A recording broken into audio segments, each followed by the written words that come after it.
खेत है लेकिन रास्ता नहीं है। किसानों की ये सबसे बड़ी परेशानी अब खत्म होने वाली है। राजस्थान सरकार ने बड़ा फैसला लिया है। अब जिन किसान भाइयों की अपनी जमीन तक पहुंच नहीं है उन्हें सरकार खुद रास्ता देगी। 20 फीट चौड़ी सरकारी जमीन मिलेगी, सीधे खेत तक कनेक्टिविटी बनेगी। लेकिन इसके लिए किसान भाइयों को कुछ कीमत भी चुकानी होगी। कीमत क्या है, नियम क्या है, कौन ले सकेगा फायदा और कैसे बदलेगी गाँव की तस्वीर, इस रिपोर्ट में पूरी जानकारी आपको देने की कोशिश करता हूं।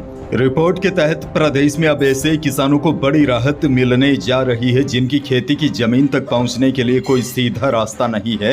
राज्य सरकार ने अहम फैसला लेते हुए निर्देश जारी किए हैं कि जिन काश्तकारों की जमीन के बीच राजकीय भूमि आ रही है और वे अपने खेत तक नहीं पहुंच पा रहे हैं, उन्हें रास्ते के लिए सरकारी जमीन आवंटित की जाएगी। और सबसे बड़ी बात तो यह है, राजस्व विभाग की ओर से सभी जिला कलेक्टरों को इस संबंध में पत्र भी जारी कर दिया गया है। नए प्रावधान के तहत किसानों को अधिकतम 20 फीट चौड़ी जमीन की पट्टी दी जाएगी जिसमें वे अपने खेत तक आसानी से पहुंच सके। यह फैसला उन ग्रामीण इलाकों के लिए खास मायने रखता है जहां आज भी कई खेत ऐसे हैं जिन तक पहुंचने के लिए कोई व्यवस्थित मार्ग नहीं है। सरकार का यह कदम न सिर्फ किसानों की दैनिक परेशानियों को कम करेगा बल्कि खेती किसानी के काम को भी सुगम बनाएगा। कई बार किसानों को अपने ही खेत तक पहुंचने के लिए दूसरों की जमीन से होकर गुजरना पड़ता है जिससे कई बार विवाद भी हो जाता है। लेकिन अब नई व्यवस्था के बाद ऐसे विवादों में कमी आने की संभावना है।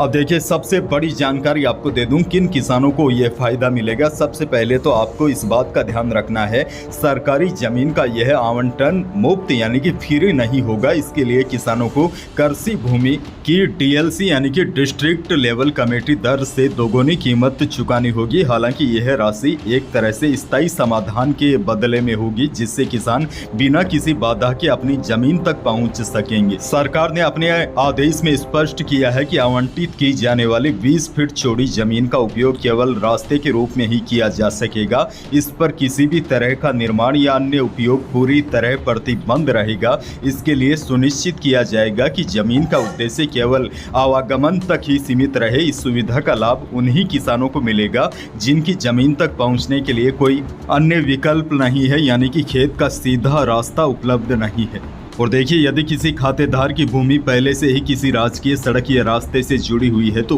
उसे इस योजना का लाभ नहीं मिलेगा। साथ ही में खेत और मुख्य रास्ते के बीच कोई राजकीय भूमि है तो उस राजकीय भूमि से रास्ता मिलेगा, यानी कि खेत और मुख्य रास्ते के बीच राजकीय भूमि का होना जरूरी है। इस प्रक्रिया में जिला कलेक्टर की भूमिका अहम रहेगी। जमीन आवंटन के लिए प्रस्ताव कलेक्टर स्तर पर तैयार किया जाएगा जो पटवारी और गिरदावर की रिपोर्ट के आधार पर बनेगा। खसरा के अनुसार जमीन की पहचान होगी, फिर उसे चिन्हित किया जाएगा और फिर राज्य सरकार को अंतिम स्वीकृति के लिए भेजा जाएगा। अब देखिए, आसान भाषा में आपको समझाऊं तो राजस्थान सरकार ने बिना रास्ते वाले खेतों तक पहुंचने के लिए 20 फीट चौड़ा सरकारी रास्ता देने का फैसला किया है। लेकिन विभाग के आदेश अनुसार यदि खेत के पास सरकारी जमीन है तो कलेक्टर उसे रास्ते के लिए आवंटित कर सकते हैं। यह सुविधा उन्हीं को मिलेगी जिनके खेत तक कोई रास्ता नहीं है। अगर मान लीजिए आपके खेत के पास सरकारी जमीन नहीं है, उसके बावजूद भी अगर आपके खेत का रास्ता नहीं है तो उसके लिए सरकार अलग अलग समय पर रास्ता खोलो अभियान चलाती है। इसमें क्या होता है, ग्रामीण क्षेत्रों में वर्षों से बंद रास्तों को आपसी समझाइश और कानूनी प्रक्रिया के माध्यम से रास्ते खोले जाते हैं। रास्ता खोलो अभियान के तहत बंद रास्तों को खुलवाने के लिए आवेदन उपखंड अधिकारी या तहसीलदार के कार्यालय में किया जाता है। आवेदन आमतौर पर राजस्थान किराएदारी अधिनियम 1955 की धारा 251A के तहत ग्रामीण क्षेत्रों में अतिक्रमण या अवरुद्ध रास्तों को खुलवाने के लिए आदेश दिए जाते हैं।